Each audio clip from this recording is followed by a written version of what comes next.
Hello! So we are gathered here today in the family house of Jean-Charles Mouret, which happens also to be the headquarters of Ludicaly in the south of France on the French Riviera. As you can see, it's quite nice. Alexandra Mouret, which is the girl of Jean-Charles, which is my partner and associate, which is behind the camera but is going to come here and say hi to you.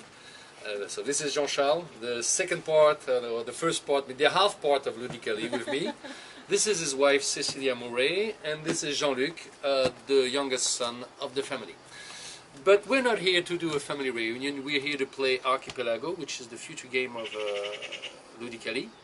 And this is only a prototype. We don't have the game finished yet in our hands, it's in production, and it will be here in less than a month and a half, 45 days, something like that.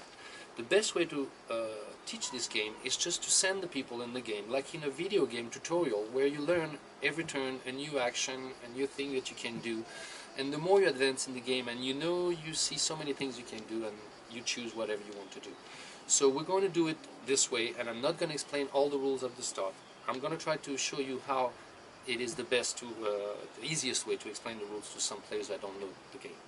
Archipelago is a game that tells the story of this great era of discovery, colonization, exploration of the islands such as the Caribbean, Indonesia and all that. We are playing from 1492, which was the discovery of the New World by Christophe Columbus, until 1797, which is the discovery and the colonization of Tahiti.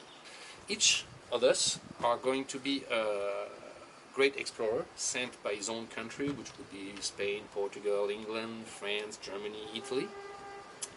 And we all gonna have our own objectives, which would be to spread religion in the archipelago, to be a capitalist and make lots of money, to keep peace on the archipelago, or to export certain goods such as the exotic fruits or fish from the islands and stuff like that. This is given by this objective card that we are going to distribute to all the players. As you can see, there's 3 decks of those objective cards, and there's 3 different timing on top of it. This game has a length of gameplay that we can adjust depending on how much time we have in front of us to play. So for this video demo, we're going to play a short game, which with 3 players should be 40, 45, 1 hour, but since you're beginners, maybe it will take a little bit longer, plus there's an explanation in the middle. If you go for this one, maybe it'll be more like 1 hour and 30, and if you go up to there, it'll be 2 hours and 30, something like that. And if you're 5 players, it's even more. So you can go from a 2-player game that will last maybe 30 minutes to a whole night game with 5 players playing a long objective, like a civilization type of board game. So for today, we're going to play with this game, and we're going to set up, put back in the box the objectives. I'm not going to explain to you the objectives right now, because at the start of the game, we don't even have the objectives. We're going to play a turn 0, and during turn 0, we're just going to arrive to this new land and discover the island. Okay? For this turn 0, I'm going to give 3 X's, areas, to each one of you. And you are going, so here we're going to randomly put the order of play, so here it is. For the turn 0 is not very important, this will change in the following of the game. So this is first player for turn 0 will be green, second player and third player. Okay? So you're going to have to choose one of the 6 sides, because each hexagon has 2 sides, and place it around the main sea, because you see you start each with a boat on the main sea. You have 2 citizens in your boat, and behind your screen each one of you has 10 money. Okay, this is 1 and this is 5. Okay, so you have 10 florins behind your screen. So Cecilia, you are first. Okay. You choose one side, and you have of course to respect the puzzle. Okay, so now that she has discovered this land, she goes there with a boat. She's green. She's going to drop the 2 citizens she has on the mainland. Here we go. When we put citizens on the map, we don't want to cover any icons like this. Okay, so we place them outside of this. We'll see later how we use that. This indicates how many natives there is on this piece of land. Okay, the natives are represented by this gray meeple here, and it's at 0 at the start. Since we have our first native here, we're going to place it at the first spot. Okay, this, the white one here, represents the citizen population on the whole island or archipelago.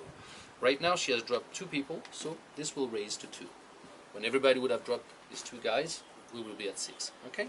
The black one will represent the unhappy, revolted natives that are on the island, because we're not, being nice with them. We're taking all these resources, sending them to Europe, making them pay taxes or whatever. So the more we're not keeping the balance of the archipelago, the more these guys will be unhappy and climb up. If those guys passes us, then we all lose the game, and it's a war of independency, and the archipelago becomes independent, and all the Europeans that were staying in are kicked out of the island and sent back to Europe, and we all lose. Except if around the table one of you guys has the secret objective to be a separatist. If you are this card that you will see later, then if this happens, you win, and you win alone. So this is like a semi-cooperative game. You don't want to all lose in front of this, but maybe one of you around wants to lose. Each time you explore a new area, you gain 1 explorer token. This shows that you are the person who drew initially the map of this area, and that you're a good explorer. This goes behind your screen. It can either be a victory condition at the end, when the game finishes, showing that, oh, I am the best explorer. You see, I have lots of them. I explored more than all of you guys. Okay, or it can also be like a joker. You can exchange it versus any resource from the bank to construct something or to sell it or something like that. So you keep that behind your screen, and you don't know yet if it's going to be important at the end of the game or not. And if it's not, you better spend them to get resources that might be useful for you, or that will help keep the balance of the archipelago. When you discover a new land, the natives on this area, on this region, offers you one of the resources available on the island. Here we have 1 stone, which is white, so the color of the cube matches the color of the circle.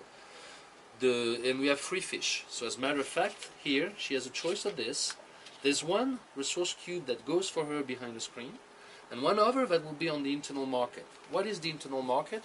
It shows all the resources that all the natives on the island have already gathered, and that are ready to use, I would say, okay, to build some house or to eat or whatever. So we have fish, exotic fruits, cattle, stone, wood, and iron. Okay, so when you discover new land, they offer 1 resource to you from what they have here, and they show that they already have, for example, 1 resource that was already gathered in their place. So the archipelago resources grows up throughout the discovery. Okay. So choose 1 for you and put 1 there.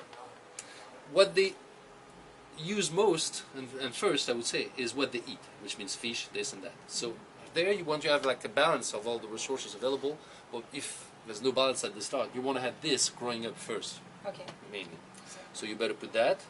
And now for you, you can take either the blue or the white, your stone or fish, whatever you feel like taking. Okay, so now you have done everything for the exploration, the first turn 0 exploration for you. Each one of you will do the same thing. And during play, when you will do the exploration action, which is something here with the same symbol, okay, you will repeat exactly what you did, except that you will not drop the 2 guys, which is only, the first citizen you bring with your first arrival. Okay? So now it is blue to do the same thing. So you choose 1 of yours. The 2 others that you didn't use, you can send them back. They will be shuffled back with all the rest of the exhibit and put back in the draw pile. So Alexandra. Okay, so she's blue. She's dropping the 2 guys. This grows up to 4. There is 2 unemployed. Workers available, and there's 1 fish, exotic fruit, and 1 cattle. And you choose 1 for you, put 1 there, and the other 1 goes back to the bank. So she puts 1 fruit on the internal market. Oh, we need to put them on the first line until it's filled, and then we go down. Okay. And you took a cattle. Okay. And you need 1 explorer token. Never forget that.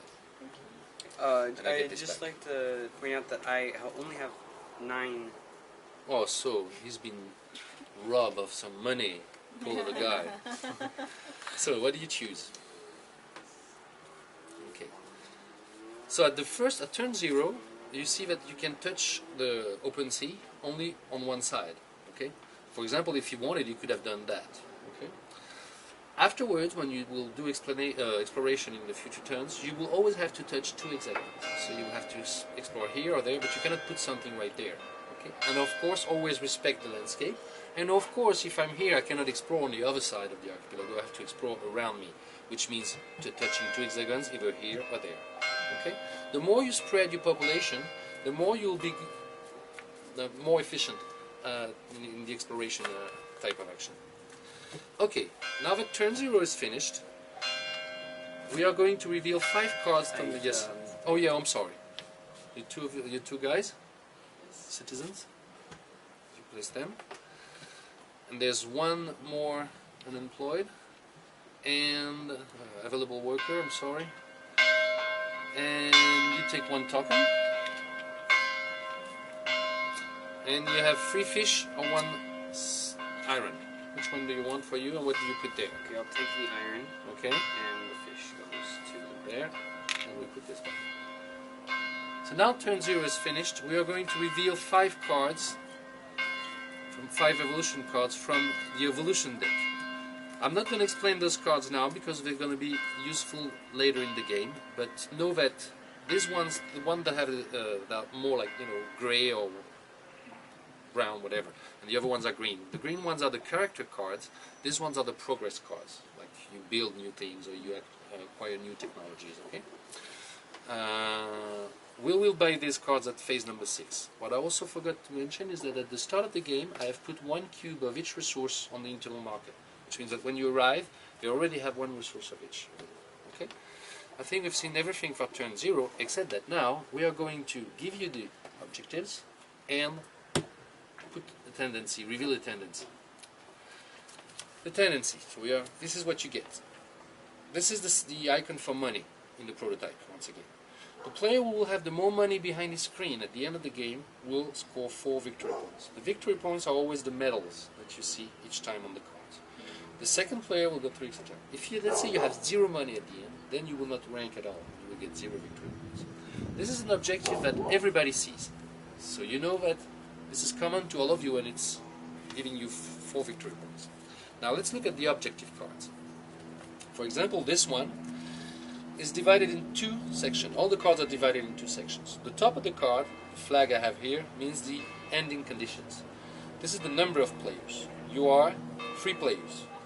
When there's 4 market are constructions that we will be able to construct in the game, then the game ends. So if you have this card in your hand, if there's 4 markets in the whole archipelago, you will have to say stop.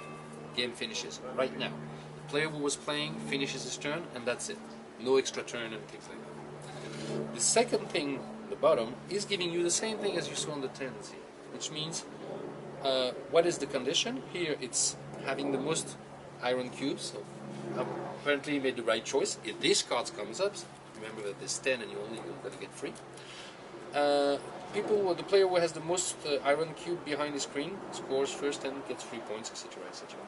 So as a matter of fact, all those are secret, but the victory conditions at the end are common to everybody. So your objective is not only yours, the way to score points is with the tendency, with your card that you know about, but also with the cards of the other players that you have to try to guess. While the game evolves, you're going to try to guess what everybody tries to do, because if you see that she does lots of temple, you might think that temples are her scoring condition, or maybe not. Maybe she does temples, but she thinks it's helpful for the game. Anyway, to help you with that, during the game when we advance, this is a summary of all the objectives. So when the game advances, sometimes you're asking questions, is constructing town could be an objective? Okay. So, this is your ending condition. Okay, so the game ends when the 3 piles of explorer tokens will be exhausted. And there's 8 explorer tokens in each pile. This is not a condition in a short game that you will be able to make, because you are the separatist. So your objective is you win if there's the War of Independence, which means that this ending condition almost never happens. Okay? If the War of Independence doesn't occur and the game ends normally, then it doesn't mean that you lose. You can still score on the victory points of the other players and the tendency. So we need to turn this way so you can see the card. The condition of the ending condition. Okay, you have 3 players. This is the population. Okay, so it's the white metal that moves on the track. If the population reaches 30 citizens, then the game ends. You are the pacifist, so your condition is to bring the peace. The objective is to bring the peace to the archipelago. You have, when the game ends, you have to be able to show up that on the track of the population, the difference between the citizen and the revolted ones is more than 15. So, explain. We need to show the card like this. So, ending condition, okay?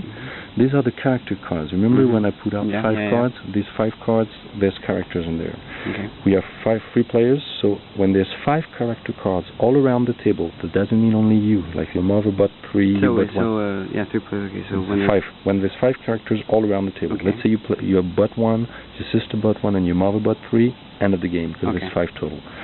Your objective is to have as many, the more explorer tokens behind your screen at the end of the game. Basically, you have to explore as much as possible.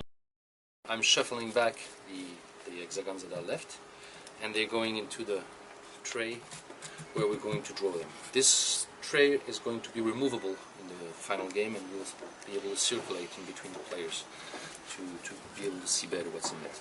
This is the action wheel. This is where we're going to play actions. Your actions are this little round pieces that you can leave in front of your screen, so we see how many everybody. We're going to go through the phases that you have on your screen. The first phase is disengagement.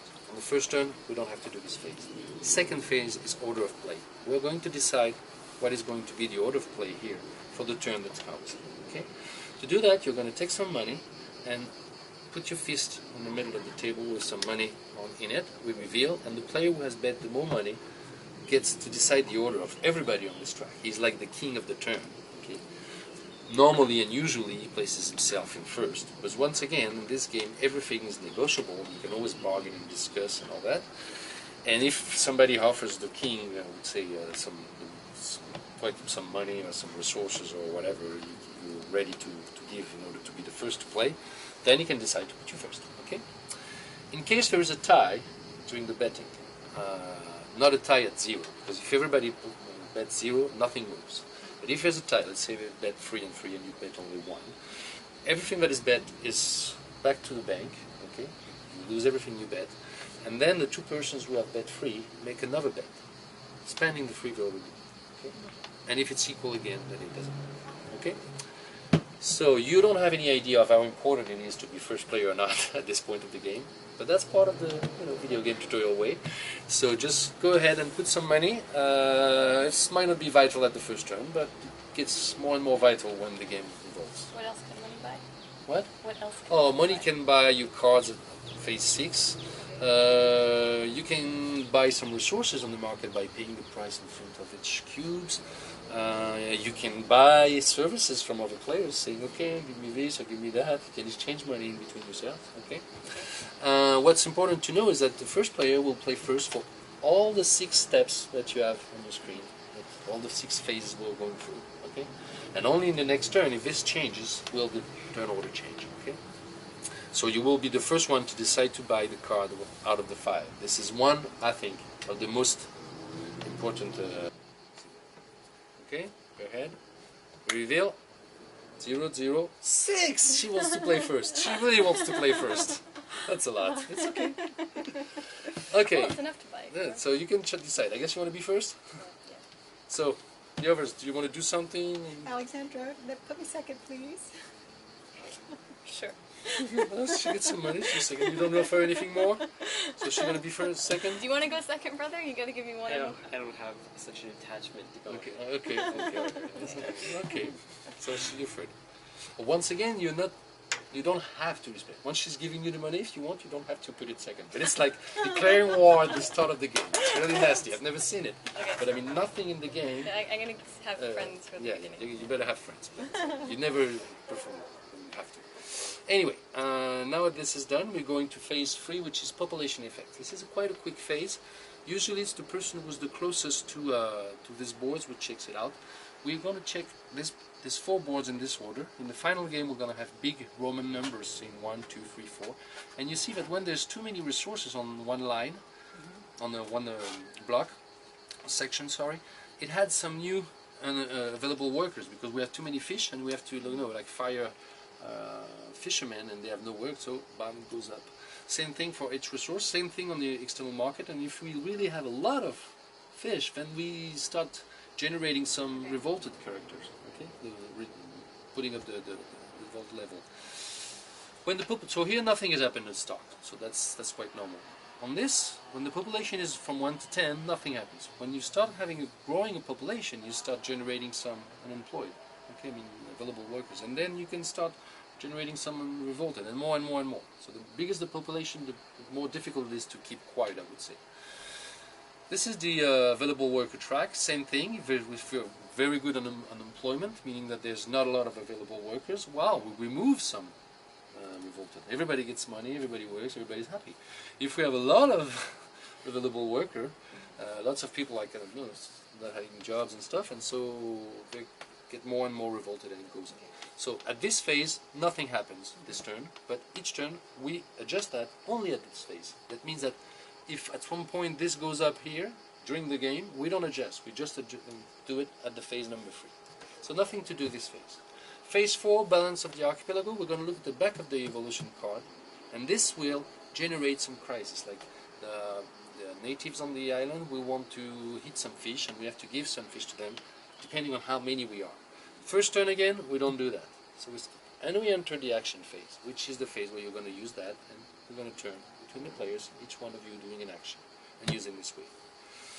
So, this is the video game mode. You're the first one. The best thing to do, usually, is to use this reproduction section, where 2 persons can have a baby and have a 3rd person. The turn is representing approximately 10-15 years of time, so meaning that it's like a new generation. So it's not a baby that you're going to send to work right now. This kid is like now 15 years old, and that's this time when you started to work and stuff, even younger. Because you have you bring 1 new person on the archipelago, you raise up the citizen level to 7, and you did your action. You see that in this area you have rounded sections with color, only of your color. So you can only do 1 reproduction per turn, which means per generation, which is 15 years. Which is normal. Okay. These ones, when it's multicolor, anybody can play there, okay, or here, as long as you have already used your color. All the other ones, you can play them as many times as you want. You just don't put your action on top of the icon, and we pile if you want to do it. And there's no reason why, if you go fishing, there's no reason why you can go fishing. And even in the next turn, you can go fishing again if you want. You can pile as many darts. But on this one, only once. Okay? So you did your action. Now it's the turn of green. Green, you can also do that. You want to do that, so you don't want to see another action. Okay.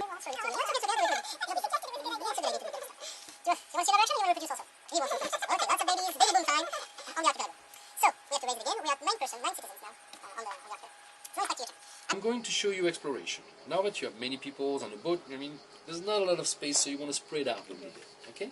So you can use your action and put it on the blue section here, and do exactly as you did in the first and turn 0. The only difference is that you don't have 3 X's in your hand. You have to decide whether you want this one or not.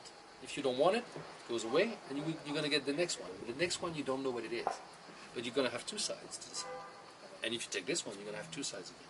So I'm saying this tray will be removable, it will be in front of you. So now you can see it like that. I can't see the bottom. You can't see the other side. You have to decide like this. Exploration is the only action in the game that has a little bit of, random and uncertainty. And this really simulates what an exploration is, But if you reach success, remember that you're going to get 1 explorer token, 1 resource for you, 1 resource there, and add some unemployed. So that's an action that pays a lot, but has some risk. Because if you miss, if you can't place it, then you lose the action. So she takes this one. And yeah, I think you can place it here. You can look. Look on the other side, always. On the other side, you have some mountains. You need to show it to the camera. You have this on the side, and the other side is this. Now this, you would have to have 2 places. You need like a canyon, makes sense? Not even. You just grass in the middle. No, oops. So you can go. No, you blew. Oh, here, if you do it like that, there's only one way you can go is with your boat, because there's water. Okay. You had 3 available workers. You take 1 explorer token. And 1 resource for you, 1 for there. And there's only 2, so 1 wood and 1 exotic fruit. Wood is... Okay, and you took 1 there. It's better to balance here. And here you see at what price you can sell it on the external market. So you see you sell the fruit better than the wood. Yeah, okay. So you better give a wood to them maybe, and take a fruit for you. Yeah. Okay. So you took your explorer token, we did everything. So now it's green. So green you can not reproduce, you already did it. You can explore, or you can also harvest resources. All the icons on the top here, fish, exotic fruit, wood, iron, stone, cattle, you can decide to go on it. So you're green, you're right there. If you do this, for example, you go stone, sorry, you can bring one guy to take one stone. Okay? Let's say blue would be like that. If she does exotic fruit, she can grab one fruit here, and take 2 cubes of fruit. So when you do the harvest action, you can send all your guys or ships all around the archipelago to grab some resources, as long as they stay in the same eggs. Okay? But those guys will be engaged, meaning they will be occupied for all this turn, gathering fruits. That's their job for the area. Okay? On the area, sorry. You were like that. So for you, if you go harvest, you can only go harvest some stone, the way it's in the situation you are right now, or you can go get some fish with a boat. Okay? What's on the back of the card that we're going to have to solve next? Okay, they're gonna turn. Oh. They probably and most certainly will turn. So you are not sure. It's like a surprise what is gonna come. So that's the reason why we're trying to balance. Okay. I'm gonna show you migration. If you do the migration action, you can move all of your citizens and your boats from one X. So you could do, for example, this, and if you had another X, you go there and move your boat here. Okay? Let's say you're in a situation like green. You can also, or blue, it's better, because she has already harvested. So this, when you harvest, cannot move. It's engaged, okay? Here, if you want to move, you could also do a convoy. To convoy, you need to have one ship that you show can come to the intersection of the 2X, and he carries the guys there, another one here, and this one stays here, or you could even bring it here if you want, and then the boat can even move, because conveying is free. Then I won't do migration, because that would be a little bit pointless. Do you want to do something else? So explore. Explore is cool. Okay, then I'll explore. explore. Transaction. If you place an action on transaction, you can sell or buy 1 cube of resource on any market, internal or external. Okay? So for example, if you want to sell the fruit that you took before here, you're going to get 8 in money. Yeah. This is the only thing you do. You just sell or buy 1 cube. Okay? You will see later on that if we build some market or some port, you're going to have you will be able to do such type of transaction on either the internal market or the external market, but without spending an action. You will be able to sell 2 cubes. But right now you have not built this yet, so the only way to make quick money is with transaction. Okay? Because you need money anyway. Yeah. You spend a lot of money on that. So you do the transaction action, and you get 8. Okay? To do a construction, you have a little chart on your screen that says how much it costs to construct a boat, a town, a market, a port, or a temple. The constructions are here. They are both sides. Okay? Port, market, town, temple. Okay? The market, if you build a market, first to do construction you have to have a free guy, citizen. Okay? So for example here, you could do it. Or you read, you're here, you could build a market. To build a market, your screen says that you need 1 fruit and 1 cattle. So you will throw away these 2 resources from behind your screen, and once again, if you want to use one of these to be any resource, you can do it. Once you have put the market, you can use it immediately by spending 1 on your market tent, on your color. So you red, you place 1 florin right here, 1 coin, and you'll be able to sell or buy 2 resources on the internal market. So for example, you could sell a fish for 4 and get a wood for 4 as an exchange, and you don't pay or win anything. It's trade. Or you could sell 2 fruit for 2 cattle, 1 for 6, 1 for 5. You will make 11 money. Okay. The port works exactly the same way, except that it's constructed along the shore. It can be constructed by a citizen or a boat. It's the only thing a boat can construct, and it can be operated by a boat or a citizen. And once again, you place 1 coin, but instead of placing it on the market, you're going to place it on your ship in the port zone, on your color. You can exactly do the same things, meaning do 2 transactions, selling or buying 2 cubes on the external market. This one. This is a port. This is the market. Okay. So this is the way to accelerate, trading and making money. It's better than transaction because it doesn't cost an action. It's something that you do on top of your action. Okay? It's something more. And you can only use one port or one market per round, and it's your round of play. Okay? But if you have 2 ports, you can use one market per round, and it goes to all other players, comes back to your round, you can use another port. Okay? The temple, that's to answer your question. If you build a temple, okay, it costs 2 stones and 1 florin, 1 money. When you own a temple, when there's a crisis, we have not seen one yet, all the people are going to be laid down, and we're going to have to spend some resources to bring them back up and give them what they need and avoid them being revolted. When you have a guy on a temple, it doesn't lay down, it always stays up. Temples are the way of keeping the revolution down. Can there only be one guy per temple? Yeah, but then in the area, when it comes to your turn to resolve the crisis, you can rise up all the citizens in the area, even if they are from another color. So one guy on the temple will save 6 guys here, okay? And since you are 3 players, you could be up to 9 on one exit, in one region, okay? So with only one temple, you can sustain 9 persons. So it's better to build a temple when there's lots of people. If it's also a port, then you don't need to have somebody on the port to use it. If you leave the port, because you control the town, you control all the other constructions in the area, and you can operate them without the need of having a person citizen on each one of these constructions. That's one of the first advantages. The second one is that if, for example, green comes here, he cannot go harvest some iron unless red allows him to do it.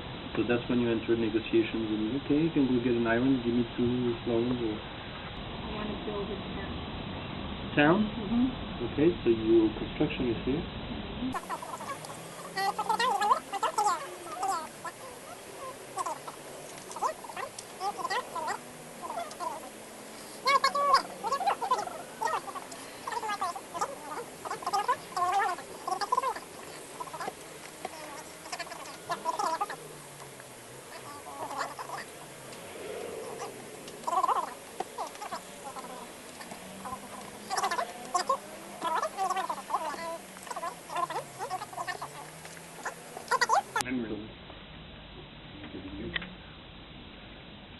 And then we're going to buy interface 6, okay, which is the last one. Every other player, or to have more progress than every other player. That you don't know. The price you pay those cards is shown by the red triangle, pointed by the red triangle. It's 4, 3, 3, 3, and 5. Okay. When it's your turn to buy, so blue is going to go first. You can either buy one card and rotate one in the direction of the circle arrow here, so meaning the price will change. Sometimes it goes up, sometimes it goes down. So Tao's there and decided it goes up or down. So either you buy one and rotate one, or if you don't buy, or if you can't buy, you rotate 2. But you have to do either of these 2 things. Okay. Once a card has rotated many times, and 3 times, and gets to the red cross, then it's discarded. Okay, and another one can come. The more cards you buy, the more cards are going to change here, and then if there's a red zone in the back of one of these evil cards, that's going to be an immediate crisis that we're going to have to solve. Okay? You can activate it, and if you activate it, just have to pay the normal cost. If, for example, your mother wants to activate it, she will have to pay the normal cost plus 1 florin. Here it's free, so she will pay 1 florin to you to activate the effect. Okay?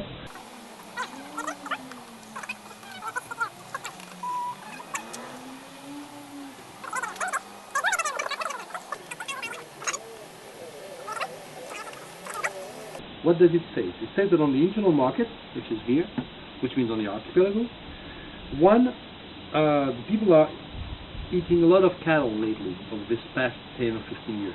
And 1 cube of cattle is sustaining 4 citizens. How many of you are on the island? You are 9. That's how many meeples you have on the map, how many citizens. So you would need, with 2 cattle cubes, you will sustain 8 people. You would need 3 to sustain 12 people, which is what you are when you are 9. Okay? So what we usually do is we need to lay down all the citizens, putting them in a revolt state, basically. And that's when it's important to be the first player. Ships are not affected. First player, which is green, she looks on the internal market and saying, okay, on the island, all these natives, they have 1 cube of cattle. With this, I can raise up 4 guys. Since she's green, she will probably do that. But then there's a fourth one to raise, and she has to raise it. That's once again when you can enter bargaining and negotiation and whatever. She can also decide not to raise up all her guys, but you know, spend some more of this 4 to raise up some other guys. Okay. 2, 3. How nice. She's nice, huh? She's not doing hers. And you don't ask for anything in return. That's perfect. That's the more of it to a child. So, are you willing to give something else to raise some more, to raise 4 more, like for a token of cattle? Still hers. If she says no, we're going to pass on to the next one. You see, no? No, she can't. So red. Are you willing to give an export token or whatever to raise some guys? No. This is pure capitalism. It has nothing to do. What about you, Alexandra? Are you willing to give something? She's got some cattle. So you can raise up 4 more guys. 1, 2, 3. Wait. 4. No, you got him completely up. Come on, I raised one of yours. I told you that for each citizen you control, ship, you get 1 florin, and for each city and temple you control, you get 2 florins. So for example, if green would do some taxes now, she would get 1, 2, 3, revolted, they do not pay taxes, of course, plus the town, she will make 5 florins. She will earn 5 florins doing taxes. If this one was up, she will do 6 florins, okay? Now, the bad thing is that people don't like being taxed. So when you tax, every time you tax, it's written here on the tax table, or here, this painting on the side of the building, you're having a new revolted, the revolt level goes up 1. Whoa. Each time you tax. Because the gray meeple is on the line of on this line. So for each guy that you want to recruit, you're going to pay 3. So let's say 3, 6, 9. You can recruit 3 guys for 9 florins. This will go up 3, and you take 3 red citizens that you can place anywhere you are already. Knowing that the maximum citizens per region is 3, you could recruit 1 here, 2 here, and 3 here. And 3, 4, 5, 6. You could recruit up to 6 citizens at one time if you are able to pay the amount for 6 citizens a year. Knowing that the more it goes down, the more expensive, and the more unemployed people there are, the cheaper they are. Okay?